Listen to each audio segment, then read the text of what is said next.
बिस्मिल्लाहिर्रहमानिर्रहीम।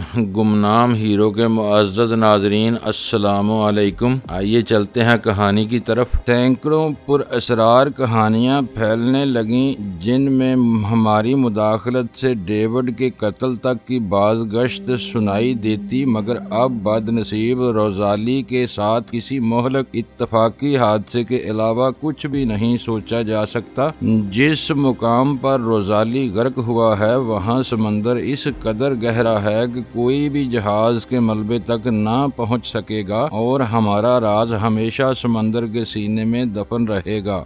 वो खामोश हुआ तो मैं तोप के सर्वाइवल बेस के नीचे बने हुए फौलादी दमदमे से बाहर आ गया और हम तीनों एक बार फिर कैबिन की तरफ हो लिए। इस वक्त मेरा दिल रोज़ाली वालों की नागहानी इज्तमाई मौत पर खून के आंसू रो रहा था और मैं अपने दौर के इस शफाक तरीन इंसान से इंतकाम लेने के इम्कानात पर गौर कर रहा था। इस वक्त इसे हर एतबार से हम पर बालादस्ती हासिल थी और हम अपनी ख्वाहिशात के बरअक्स इसके इशारों पर नाचने पर मजबूर थे। बज़ाहिर दूर दूर तक ऐसा कोई इम्कान नजर नहीं आ रहा था जिसकी बिना पर सूरत हाल में किसी नुमायां तब्दीली की उम्मीद की जा सकती। हम तीनों खामोशी के साथ इसी कैबिन में वापस पहुंचे तो वहां सुल्तान शाह का पता नहीं था। मेरा साथी कहाँ गया? मैंने मुस्तरबाना लहजे में सवाल किया। मुझे याद था कि हमारे जाने से पहले ही वो बाथरूम से फारिग होकर आया था। इसे इतनी जल्दी दोबारा वहां जाने की जरूरत पेश नहीं आ सकती थी। कहीं निकल गया होगा, इसने मक्काराना इत्मीनान के साथ कहा, लेकिन फिक्र न करो, वो खुले समंदर में चलती हुई गन बोट से कहीं फरार नहीं हो सकेगा। मुझे मालूम है कि इस कैबिन से तुम्हारी मर्जी के बगैर चिड़िया का बच्चा भी नहीं निकल सकता। फिर वो कहाँ गया? मेरे लहजे में गैर इरादी तौर पर तहक्कम और सख्त गहरी औदकार आई। मैं तुम्हारे साथ था, मुझे क्या मालूम कि वो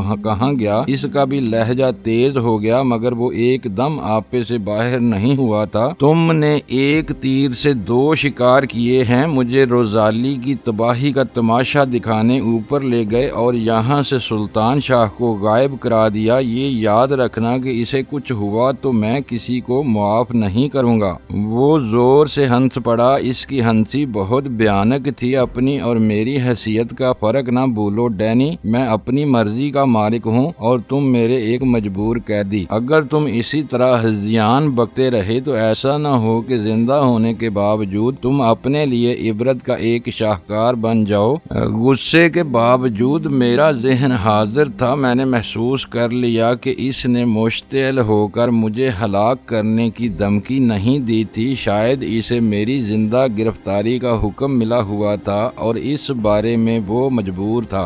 वक्त बदलते देर नहीं लगती और वक्त हमेशा किसी का साथ भी नहीं देता। अपने बारे में इसकी कमजोरी भांप कर मैंने मजबूत लहजे में कहा, बेहतर यही होगा कि मेरे साथी के बारे में अगर तुम्हारे कोई नापाक अज़ाइम हैं तो इन्हें तर्क कर दो। रोज़ाली के पूरे अमले की हलाकत और बात थी, क्योंकि इनमें से कोई मुझे अजीज नहीं था, लेकिन मेरे लिए मेरा एक साथी इन सब पर भारी है। इसके लिए मैं तुम्हारे तसव्वुर से बढ़कर खतरनाक साबित हो सकता हूँ। कमांडर के कदम बिजली की सी सुरअत के साथ हरकत में आए थे और इसने मेरे चेहरे पर उल्टे हाथ का थप्पड़ रसीद करने की कोशिश की थी, जो मैंने बरवक्त अपनी जगह छोड़कर नाकाम बना दी और वो अपनी झोंक में लड़खड़ाता हुआ कई कदम आगे चला गया। इसके कदम उखड़ते ही सादा पोश ने टॉमी गन सीधी करके मुझे ललकारा था और मैं कमांडर पर झपटते झपटते रुक गया, वरना इसकी कमर पर लात जरूर रसीद कर सकता था। वो संभल कर पलटा तो गुस्से और तौहीन के एहसास से इसका चेहरा लाल बबूका हो रहा था और आंखें अपने हलकों से उबली पड़ रही थीं। मैं तुम्हें पीस कर रख दूंगा, वो गुर्राते हुए बोला था। ज्यादा बारीक ना पीसना, आजकल तो कसाब भी मोटा कीमा बेचने लगे हैं। मैंने मजाक का उड़ाने वाले अंदाज में इससे मजीद इश्तियाल दिलाने की नीयत से कहा। वो तसादम का आगाज कर चुका था तो मैंने भी कुछ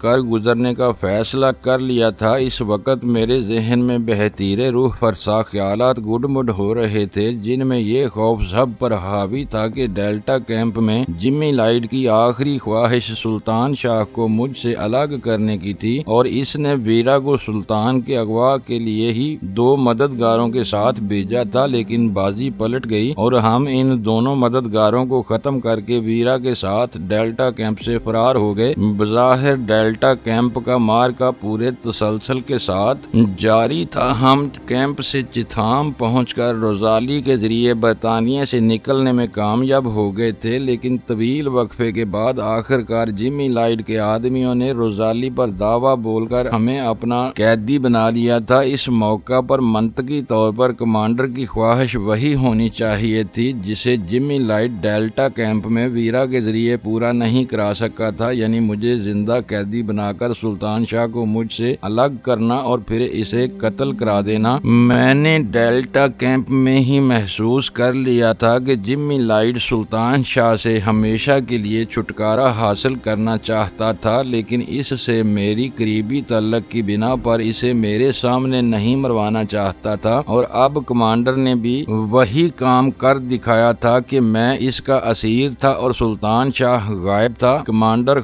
जख्म खाए हुए किसी गजबनाक दरिंदे की तरह मेरे मद्दे मुकाबिल था और मेरा जहन तेजी के साथ काम कर रहा था। गन बोट पर मौजूद मुसल्लह नफरी के मुकाबले में मैं बिल्कुल बेबसात था। इन्हें कितना भी मार दाड़ लेता, लेकिन आखिर में मेरा ज़ेर हो जाना यकीनी था और मायूसी के इस घटा टोप अंधेरे में आखिरकार उम्मीद की एक किरण चमक ही उठी। डेल्टा कैंप से हमारा फरार ताकत के जरिए अमल में नहीं आया था, बल्कि इमारत के बाहर मौजूद मुसल्लह मुहाफिजों को वीरा ने सिल्वर आई दिखाकर अपनी राह से हटने पर मजबूर किया था, जो इस वक्त भी मैली डांगरी के नीचे मेरे पेट से बंधी हुई थी। ये साबित हो चुका था कि वो शी के आदमी थे और इसी के इक़्तिदार आला की ख्वाहिशात पर अमल कर रहे थे, लिहाजा इनके लिए भी सिल्वर आई नामी वो तलाई सिक्का वाजिबुल एहतराम होना चाहिए था, जिसे दिखाने वाले की शी से वफादारियां हर शक व शुबा से बाला समझी जाती थी। ऐसी कोशिश में मुश्किल बस यही थी कि कमांडर ने किसी के हुक्म पर मुझ पर हाथ डाला था और मेरे पास सिल्वर आई की मौजूदगी को तस्लीम करना इसके लिए बहुत दुश्वार था। दूसरी तरफ मुझे ये भी अंदाजा था कि सिल्वर आई के बड़ों की बाहमी शनाख्त की एक ऐसी आलमी कुलीद थी जिससे शी का हर छोटा बड़ा अच्छी तरह वाकिफ था। इसलिए सिल्वर आई के भरम को बचाने या बरकरार रखने के लिए जिम्मी लाइट ने ऐसे एक सिक्के के हाथ से निकल जाने का वाकया अपनी ही जात तक महदूद रखा हुआ था और मुझे घेर कर जाती तौर पर दाऊद की लाश से गायब होने वाले इस निशान को बरामद करना चाहता था। इसलिए मेरे जुराइम की तवील फहरिस्त के बावजूद शी में जिम्मी लाइट के अलावा कोई और मेरे पास मौजूद सिल्वर आई पर मसरूका होने का शुबहा नहीं कर सकता था। मेरी बीम गन लाओ, कमांडर ने मुझे खूंखार नजरों से घूरते हुए अपने साथी से कहा। अब मैं इसे हाथ लगाए बगैर जिंदगी भर के लिए माजूर कर दूंगा। मुसल्ला आदमी ने अपने शाने से झूलते हुए वाकी टाकी का बटन दबाकर फ्रेंच जुबान में गालबन वही हदायत किसी को दोहरा दी। इसकी गुफ्तगू में बीम गन के अलावा कोई लफ्ज मेरी समझ में नहीं आया था। ठहरो, मैंने हत्तल मकान पूरे तमाद मुस्कुराहट के साथ दाहिना हाथ फजा में बुलंद करके पुरसुकून लहजे में कहा। अब इस खेल को खतरनाक होने से पहले खत्म हो जाना चाहिए। मेरे रवैये की इस अचानक तब्दीली ने कमांडर को बुखला कर रख दिया और इसकी निगाहों में तहैयर अमेज बेयकीनी सी तैर गई। कोई ड्रामा नहीं चल सकेगा, मैं वही करूंगा जो चाहता हूँ, हमाकत की जरूरत नहीं। मैं गुर्राया और फुर्ती के साथ डांगरी में हाथ डालकर अपने पेट से बंधी हुई कपड़े की वो पट्टी खोल दी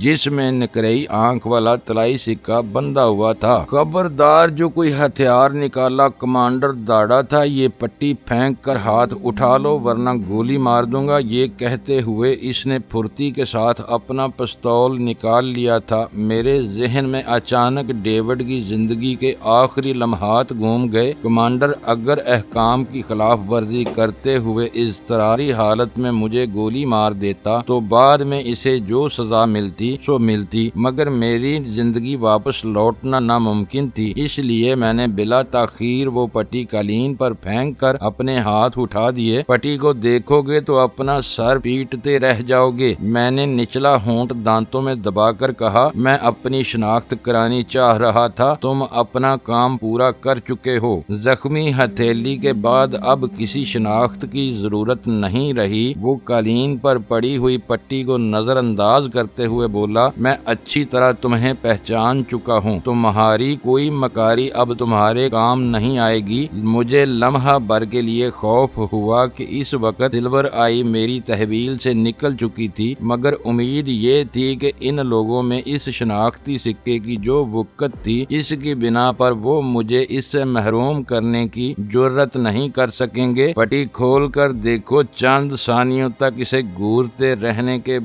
बाद मैंने तहक्कुम अमेज लहजे में कहा, इस वक्त तुम्हें अपने आई मैन से मुखातब हो, अब देर की तो खुद को सजा से न बचा सकोगे। हैरत से इसका मुंह खुल गया और आंखें पेशानी पर जा चढ़ी। इसके लिए वो इंकशाफ इस कदर गैर मतवक्का था कि वो फौरी तौर पर अपनी जगह न छोड़ सका। ऐसा मालूम हो रहा था जैसे इसे सता हो गया हो। लेकिन आई मैन के अल्फाज सुनते ही इसके मुसल्लह साथी के बदन में बिजली सी दौड़ गई। वो टामी गन संभाले तेजी से लपका और कालीन से पट्टी उठाकर दरमियानी तहों में लगी हुई गिरहा खोल दी। सिल्वर आई हाथ में आते ही वो टामी गन मेरे कदमों में फेंक कर रुकू की हालत में झुकता चला गया। फिर इसने इसी हालत में पेश कदमी करके वो मुकद्दस सिक्का दोनों हथेलियों पर सजाकर मेरी तरफ बढ़ा दिया। इसका रद्दे अमल देख कर कमांडर के हलक से एक करबनाक आवाज निकली और वो भी झुकता चला गया। लेकिन रुकू की हालत से गुजरने के बाद भी इसका जिस्म न ठहर सका। मुझे गुमान हुआ कि शायद वो अपनी गुस्ताखियों के अजाले के लिए सजदा रेज होना चाहता था, मगर ऐसा न हो सका। इसकी पेशानी कालीन से चंद इंच दूर ही थी कि वो सर के बल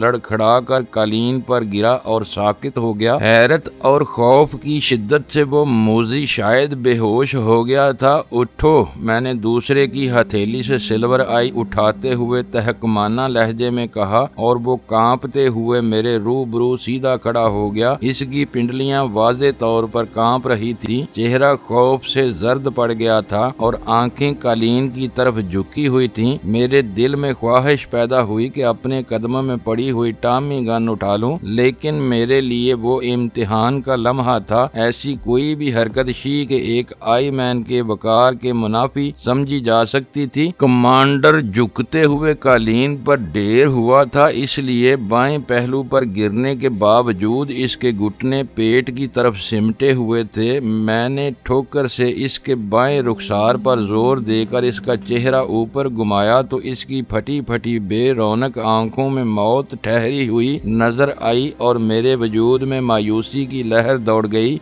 गन बूट पर वो मेरा सबसे बड़ा मुजरिम था और मैं इससे रोजाली के बेगुनाह हमले की हलाकत का खौफनाक इंतकाम लेने का अज़म कर चुका था। लेकिन कुदरत का एक अपना निज़ाम होता है जो मुकाफात अमल कहलाता है। अनगिनत इंसानों का कातिल अपने जैसे एक इंसान को आई मैन के मसनूई रूप में सामने देखकर दहशत के बायस ऐसे जानलेवा दौरे का शिकार हुआ था कि इसके हलक से कोई आवाज तक नहीं निकल सकी थी। मैंने झुककर अपनी हथेलियों से इसके पपोटे आंखों पर गिरा दिए। वो मेरा मुजरिम जरूर था, लेकिन लाश की हुर्मत मेरे नजदीक हर जज्बे पर मुकद्दम थी। मैंने सोचा कि अच्छा ही हुआ जो वो अपनी मौत आप मर गया। इसके जुराइम इतने संगीन थे कि अगर मैं इसे बेदस्तो पा करके इसके जिस्म से नन्ही नन्ही बूटियां भी कटवाता तो मेरे दिल को करार न मिलता। इस मरहले पर मेरे हाथों इतनी सफाकी शायद अभी तक कुदरत को मंजूर नहीं थी। सादा पोश चौंके मेरे और कमांडर के साथ अरशे पर गन के बंकर की तरफ गया था, लिहाजा मुझे यकीन था कि वो सुल्तान शाह के बारे में कुछ न बता सकेगा और मेरे इस्तफसार पर हुआ भी यही। इससे पता चला कि गन बूट चलाने वाले 2 अफराद के सिवा इस कश्ती पर 6 अफराद कमांडर के नीचे काम करते थे, जिनमें से एक वो खुद था। बकाया 5 को भी मैं देख चुका था। इन 5 को मैं फौरन यहाँ देखना चाहता हूँ। मैंने तुरश लहजे में हुक्म हुक्म दिया, सबको बता दो कि अब इस गन बूट पर अंग्रेजी के सिवा कोई दूसरी जुबान नहीं बोली जाएगी। ओके सर, इसने सहमी हुई आवाज में कहा और अपने वाकी टाकी पर किसी से राब्ता कायम करने की कोशिश करने लगा। मैंने वक्त गुजारी के अंदाज में टहलते हुए कालीन पर पड़ी हुई टॉमी गन उठा ली, जिसका मैगजीन पूरी तरह लोड था। इस दौरान में गैर मुसल्लह शख्स ने अपने ऑपरेटर्स पर अंग्रेजी में मेरी हदायत किसी तक पहुंचाते हुए ये भी बता दिया कि गन बूट इस वक्त एक अजीम आईमैन की तहवील में थी, जिसे चंद मिनट कबल तक बदकिस्मती से एक मुजरिम समझा जा रहा था। तुम्हारा नाम क्या है? इसका काम खत्म हो जाने पर मैंने कमांडर के वजूद का जायजा लेते हुए सवाल किया। मेरा ख्याल था कि इसका लिबास मेरे बदन पर बिल्कुल सही तौर पर फिट आ सकेगा। रैम्बरा, इसने मौदबाना अंदाज में सर को खम देकर कहा। वो गैर जरूरी तौर पर गुफ्तगू करने से खाइफ नजर आ रहा था।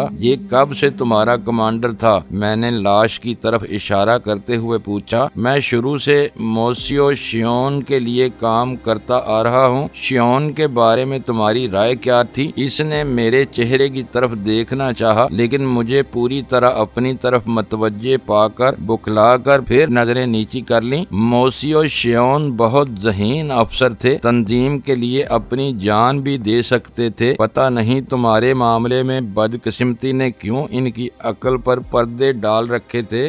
वो अपने बड़ों के सामने हमेशा आजिज़ो महकूम ही नजर आते थे। इसी वक्त कैबिन का दरवाजा खुला। 4 बावर्दी और एक सादा पोश मुसल्लह शख्स अंदर दाखिल हुआ। अंदर आकर वो सब साफ आरा होकर रुकू की हालत में मेरे सामने झुके और फिर 5 टॉमी गनें मेरे कदमों में डाल दी गईं। इन्हें लगाम डालने के लिए मुझे सिल्वर आई निकालने की जरूरत पेश नहीं आई। इनके पित्ते वैसे ही पानी हो रहे थे। मेरा साथी कहाँ है? इनके सीधे होते ही मैंने करख्त आवाज में कहा, सवाल किया। सबके चेहरे धुआं हो गए। 4 खामोशी से मुजरमाना अंदाज में सर झुकाए खड़े रहे। 5वां दराज कामत बावर्दी शख्स बदिक्कत तमाम बोलने में कामयाब हुआ था। वो फ्रीजिंग बॉक्स में कैद है मोसियो शियोन के हुक्म पर। इसने जो कुछ कहा वो बहुत वाज़ेह था। वो डिब्बा यकीनी तौर पर डीप फ्रीजर की ही कोई शक्ल रही होगी जिसमें सुल्तान शाह को डाला गया था। इसे फौरन लाओ। अगर इसका बाल भी बीका हुआ तो तुम सबको फना कर दिए जाओगे। मैंने धाड़ कर कहा। वो सब यूं घबरा कर वहां से दौड़े थे जैसे लम्हा भर की तखीर इन पर जहन्नम के दाने खोल देगी। मैं भी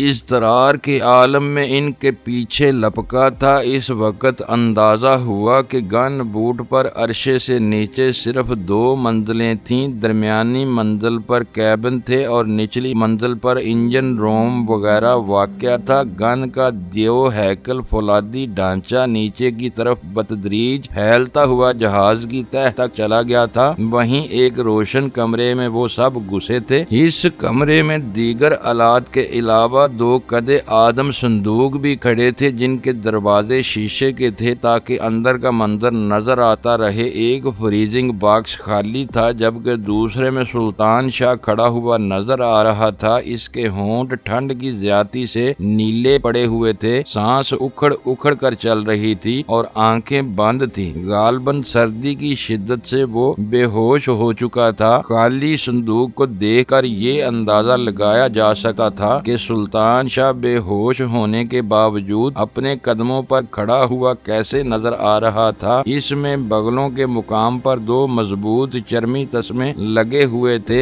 जिनमें कैदी को शानों के सहारे खड़ा रखा जा सकता था और बेहोशी के बाद सारा वजन इन्हीं तस्मों पर मुंतकिल हो जाता। कैदी को बेबस करने के लिए टखनों और पिंडलियों से ऊपर 4 तस्मों के साथ पहलुओं में कलाइयां जकड़ने के 2 तस्मे भी मौजूद थे। इन 8 तस्मों में बांधे जाने के बाद मजबूत से मजबूत कैदी भी इस बर्फ घर में बेबस हो सकता था। इनमें से बोलने वाला इस कमरे में पहुंचते ही सुल्तान शाह वाले बर्फ घर का कफल खोलने में मसरूफ हो गया था और मेरी निगाहें सुल्तान शाह के सीने के नाहमवार जीरो बम पर जमी हुई थी। बर्फ घर के दरवाजे में लगे हुए शीशे के अलावा अंदर हर तरफ बर्फ के नरम नरम गाले जमना शुरू हो हो गए थे, जिन्हें देखकर सुल्तान शाह की दर्दनाक हालत का बेआसानी अंदाजा लगाया जा सकता था। मशीन बंद करो, मैंने रैम्ब्रां का कॉलर पीछे से घसीट कर गुर्राते हुए कहा और वो बुखला कर करीबी सॉकेट से मशीन का प्लग निकालने के लिए दौड़ गया। बर्फ घर का दरवाजा खुलते ही पूरे कमरे में खुनकी की लहर दौड़ गई। सुल्तान शाह की उंगलियों के नाखून भी औदे हो चुके थे और वो यूं रुक रुक कर उखड़े हुए सांस ले रहा था, जैसे ठंड इसकी हड्डियों में उतर कर अज़ाए रईसा तक में सरायत कर चुकी हो और इसके फेफड़ों में भी आबी बखारात की बर्फ जमना शुरू हो गई हो। मैंने इसके यख बस्ता रुखसारों पर पे दर पे थप्पड़ लगाते हुए कई बार इज़्तिरारी अंदाज में इसे पुकारा, लेकिन इसकी तरफ से कोई जवाब नहीं मिला। इसका ज़हन बेहोशी की अथाह गहराइयों में ख्वाबीदा था। इसके सांसों की लड़ी यूं टूट टूट कर जुड़ रही थी कि इस तक पहुंचने में जरा भी तखीर होती तो इसकी जिंदगी का साज हमेशा के लिए खामोश हो गया होता। चरमी तस्मों की बंदिशें मजबूत और पेचीदा थीं और सुल्तान शाह यक बयक नापसंदीदा कैदी से आई मैन के मंजूरे नजर के मनसब पर फायज हो चुका था। लिहाजा एक बावर्दी शख्स ने फुर्ती के साथ अपनी जेब से शिकारी चाकू निकाल कर यके बाद दीगरे तस्मे काटने शुरू कर दिए। टांगों के आजाद होते ही इसके जिस्म ने जबरदस्त जुर्जरी ली थी। मेरा दिल उछल कर हलक में आ गया कि कहीं वो इसकी आखिरी सांस न हो, लेकिन इसके सीने की धोंकनी इसके बाद भी चलती रही और मैंने ये सोचकर इत्मीनान का सांस लिया कि शायद वो इसके लाशऊर में दबी हुई अपने जिस्म को जुम्बश देने की शदीद ख्वाहिश थी, जिसने जुर्जुरी का रूप धार लिया था। सबसे आखिर में इसके शानों के तस्मे काटे गए और दो आदमियों ने इसके बेजान यख बस्ता वजूद को तीसरे को भी हैकल शख्स के कंधों पर लाद दिया। इसे हरारत की जरूरत है, किसी ऐसी जगह ले चलो जहां काफी हरारत मिल सके। मैंने किसी खास आदमी से मुखातब हुए बगैर ऊंची आवाज में एक अमूमी हदायत जारी की। हर कैबिन में हस्बे ख्वाहिश हरारत बढ़ाई जा सकती है सर, रैम्ब्रा ने अदब से कहा। मेरा मशवरा है कि हम इसे मोसियो शैलोन के कैबिन में ले चलें। मेरे सामने इस मलाउन खूनी का नाम इतने एहतराम से न लो। मैं गैर इरादी तौर पर सुलग उठा, ऐसा न हो कि इसकी मौत के बाद तुम पर मेरे कहर का निशाना बन जाए। मेरी ऊंची आवाज पर सब के कदम रुक गए, चेहरों पर हरास सिमट आया। रैम्ब्रा की दुर्गत के बाद शायद वो मंजिल के बारे में मेरे फैसले के मुंतजर थे। आई मैन के इताब से हर एक जरूरत से ज्यादा खौफजदा था। शायद उन्हें डर था कि मैं इनसे अपने साथ होने वाली ज्यादतियों का बदला जरूर चुकाऊंगा। शैलोन के कैबिन में चलो। मैंने अपनी खोपड़ी पर काबू पाते हुए हुक्म जारी किया। सब के कदम हरकत में आ गए, मगर एक शख्स बिजली की सी सुरअत के साथ दौड़ा था। हम मखमलो हरीर से आरास्ता शैलोन के कैबिन में पहुंचे तो दौड़ लगाने वाला हमसे पहले वहां मौजूद था और दर्जा हरारत को कंट्रोल करने वाले आलात से छेड़छाड़ कर रहा था, जिसके नतीजे में कैबिन का दर्जा हरारत काफी हद तक बढ़ गया था। कोई हैकल शख्स ने आहिस्तगी के साथ सुल्तान शाह को नरम और वसी बिस्तर पर डाल दिया। वो सब मिलकर सुल्तान शाह के तलमों और हथेलियों पर अपनी हथेलियों से मालिश करके इसके जिस्म को तेजी से हरारत पहुंचाने की कोशिश करने लगे। रैम्ब्रा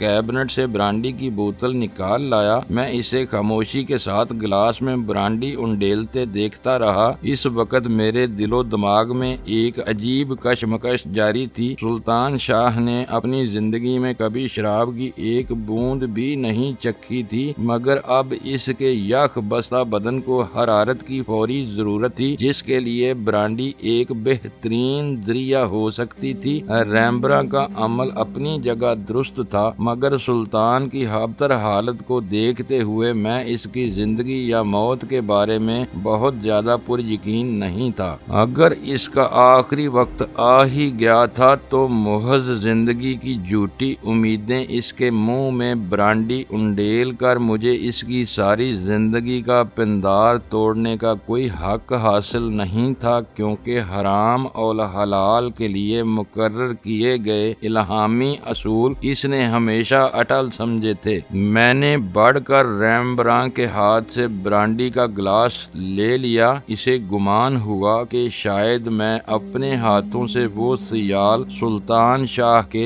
मैदे में उंडेलना चाहता था, लेकिन जब मैंने वो गिलास अपने लबों से लगाकर पे-दर पे घूंटों में यकलख्त खाली कर डाला तो इसके चेहरे पर हैरत फैल गई। मैंने हलक से मैदे तक उतरी हुई तलख लकीर पर जरा सा मुंह बनाया। एक दो हिचकियां आईं और फिर मैं सुल्तान शाह के बिस्तर की तरफ बढ़ गया। इस वक्त तक कमरे का दर्जा हरारत बहुत बढ़ चुका था, लेकिन रैम्ब्रां के हाथ में ब्रांडी की बोतल देखने के बाद से मुझे सुल्तान शाह का आखिरी वक्त करीब आने का यकीन हो चला था। इसे समंदर बुर्द करने का तस्वर मेरे लिए नाकाबिले कबूल था। अगर मेरा अंदेशा दुरुस्त साबित होता तो इसका बदन मुनासिब कब्र मिलने तक बर्फ घर में ही महफूज रह सकता था। मेरा दिल डूबने लगा और आंखों के गोशे नमनाक होने लगे। रैम्ब्रां के अलावा सब बाहर ठहरो, मैंने तहकमाना लहजे में कहना चाहा, लेकिन मेरी जो आवाज बुलंद हुई वो बर्राई हुई थी, और क्यों ना होती। सुल्तान शाह मेरे बदतरीन लम्हों का साथी और मेरा जान निसार था, जिस पर मैं कहीं भी आंखें बंद करके एतमाद कर सकता था। वो मेरा भाई नहीं था, मगर मुझे भाई से ज्यादा चाहता था। इसने अपने खुलूस और बेलौस मोहब्बत से चुपके चुपके मेरी जिंदगी में अपना एक ऐसा मुकाम बना लिया था जिसे जिंदगी भर कोई दूसरा पुर नहीं कर सकता था।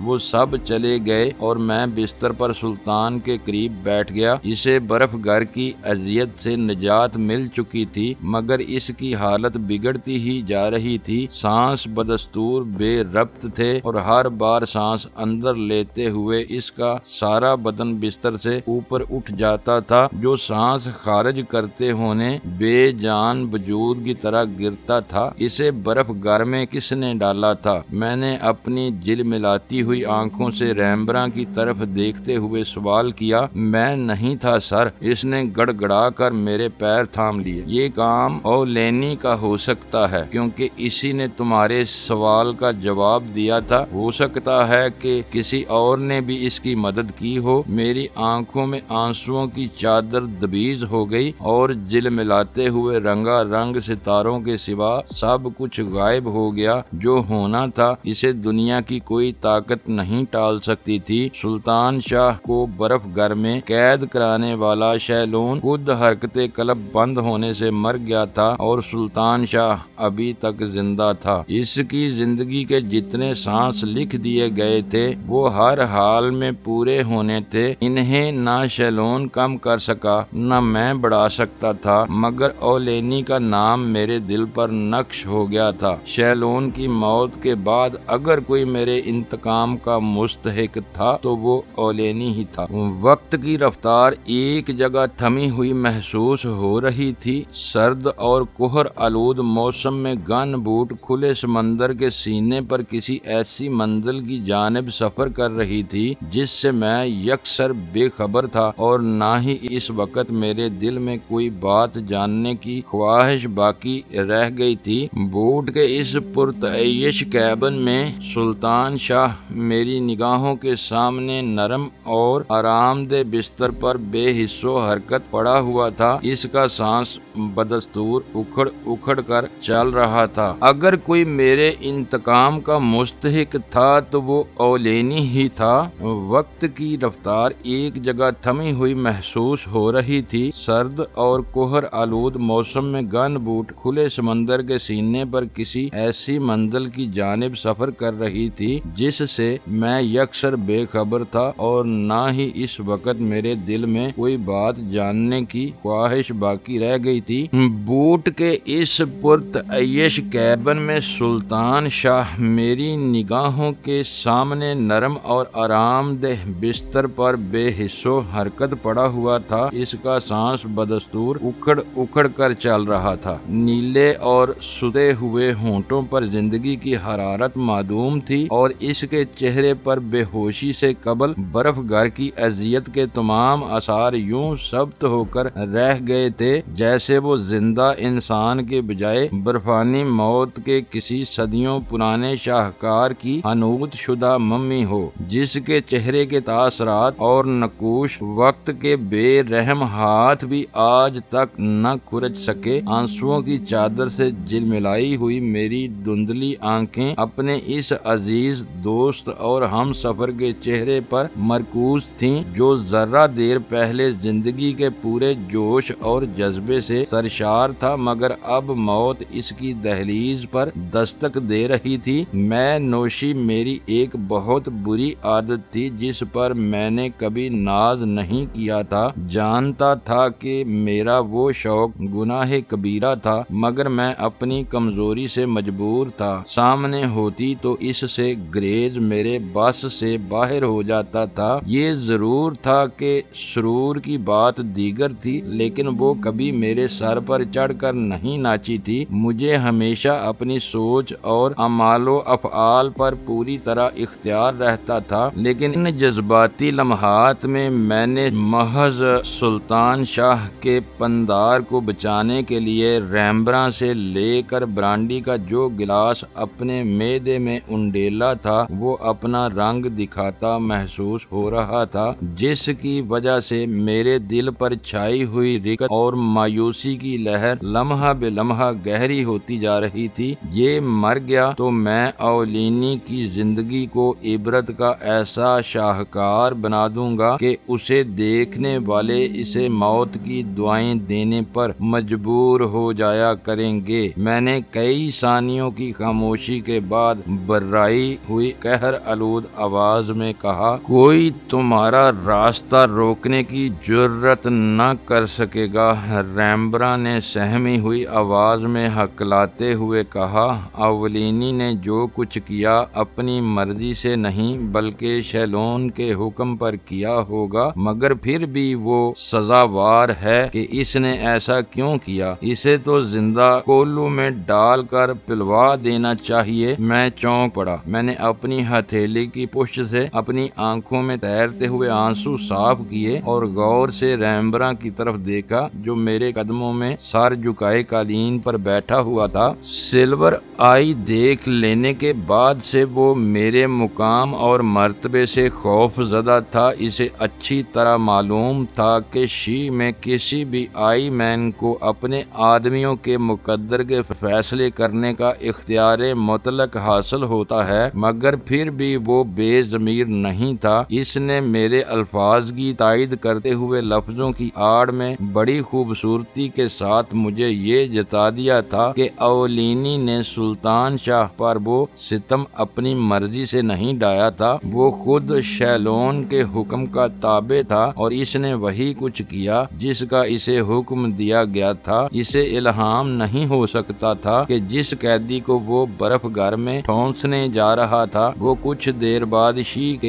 एक आई मैन का मंजूरे नजर भी साबित हो सकता था। औलीनी की किस्मत का फैसला करने का इख्तियार मैं तुम्हें दे दूं तो तुम्हारा फैसला क्या होगा? मैंने इससे सपाट लहजे में सवाल किया। इसने जबान खोलने से कबल बुखला कर सर ऊपर उठाया, मगर मुझे पूरी तवज्जो के साथ अपनी तरफ निगरान पाकर पहले से भी ज्यादा बुखलाहट के साथ अपना सर झुका लिया। मुझ में ये ताब और मजाल नहीं है कि मैं तुम्हारी हमसरी का तस्वर भी कर सकूं। वो बदस्तूर सहमी हुई आवाज में बोला, तुम्हारी शिनाख्त से कबल मैं भी औलीनी की तरह शैलोन के अहकाम का ताबे था। ये औलीनी की बदनसीबी थी कि इसे तुम्हारे साथी पर बर्फानी तशद्दुद के लिए मुंतखब किया गया। वही हुक्म मुझे मिला होता तो शायद इस वक्त मुझे तुमसे हम कलाम होने की सआदत भी ना मिली होती। खुदा के लिए मेरा इम्तिहान न लो। औलीनी का फैसला तुम ही करोगे और अब इस गन बूट पर सिर्फ वही होगा जो तुम चाहोगे। कोई इसके खिलाफ दम भी न मार सकेगा। मुझे तुम्हारा अंदाज पसंद आया है रैम्बरा, मैंने तौसीफी लहजे में कहा। मुझसे अपनी भरपूर वफादारी के इजहार के साथ ही तुमने अवलीनी की भी काबिले तारीफ वकालत मुखालफत की है। मैं इसका चेहरा जर्द पड़ गया और आंखें खौफ से फैल गईं। मैं हरगज किसी की वकालत नहीं कर रहा, मुझे किसी की वकालत या सिफारिश का कोई इख्तियार नहीं है। अगर मेरी किसी बात से इस अमर का इजहार हुआ है तो मैं अपने किए पर नादिम हूँ और दिल की गहराइयों से तुमसे माफी चाहता हूँ। मैं मुख्तलिफ मजाज का आदमी हूँ। मैंने नरमी से कहा, तुम्हारा मकसद जो भी रहा हो, लेकिन तुमसे बात करने के बाद मुझे एहसास हो गया है कि अवलीनी बेकसूर है। वो तंजीम के डिसिप्लिन का गुलाम है। इसने वही किया जिसका इसे हुक्म दिया गया था। शैलून चाहता तो यही काम तुमसे भी ले सकता था, इसलिए अवलीनी को अपने किसी बड़े के हुक्म की तामील की सजा नहीं दी जा सकती। तुम अपनी मर्जी के मालिक हो। इसने ताबेदाराना लहजे में कहा, जो फैसला चाहो कर सकते हो। मुझे अपने हुक्म का गुलाम पाओगे। हम लोग अपनी अक्ल और जज्बात का सहारा लेने लगे तो शी का सख्त डिसिप्लिन चंद रोज भी न चल पाएगा। मुअज़्ज़ज़ नाज़रीन, लाइक करें, शेयर करें और कमेंट्स बॉक्स में पाक आर्मी जिंदाबाद, पाकिस्तान पाइंदाबाद का नारा जरूर दर्ज करके अपने मुल्क पर फख्र करें और पाकिस्तान की बुनियादें मजबूत करने में अपना किरदार अदा करें। वीडियो देखने का शुक्रिया। मुअज़्ज़ज़ नाज़रीन, अपना ख्याल रखिएगा और हमारे चैनल का भी। ISI पाक आर्मी जिंदाबाद, पाकिस्तान पाइंदाबाद।